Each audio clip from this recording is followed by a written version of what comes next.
మా auto platform తుప్పుపట్టిపోతే కొత్త platform వేపిద్దామని చాలా రోజుల క్రితం అయితే వెల్డింగ్ చేయించామండి. కానీ కుదరక పక్కనే పెట్టేసాం చాలా రోజులు. మళ్ళీ ఇన్ని రోజుల తర్వాత అయితే మా ఆటోని బయటికి తీసామండి. అది స్టార్ట్ అవుతుందో అవ్వదో అని నెట్టి ప్రయత్నించి చూసాం. మొత్తానికైతే స్టార్ట్ అయింది. నేనైతే అసలు స్టార్ట్ అవ్వదు అనుకున్నాను. ఇంకా మా ఆటోనైతే షెడ్ దగ్గర తీసుకెళ్తాను స్టార్ట్ అయిపోయాం. నేను ఆటో వాణ్ణి అన్నగారి రూటు వాణ్ణి న్యాయమైన రేటు వాణ్ణి. మాకు తెలిసిన ఆటో మెకానిక్ ఫ్రెండ్ ఉంటే అతని దగ్గర తీసుకెళ్ళామండి.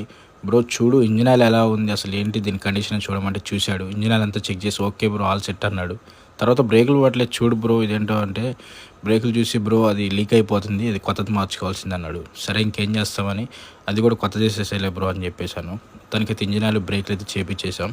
ఇంకా షెడ్ దగ్గర నుంచి అయితే స్టార్ట్ అయిపోయామండి. మళ్ళీ నెక్స్ట్ చూద్దాం దీన్ని ఎలా రెడీ చేసాం, ఏంటి, ఎక్కడికి తీసుకెళ్ళాం అనేది నెక్స్ట్ పార్ట్లో చూడండి.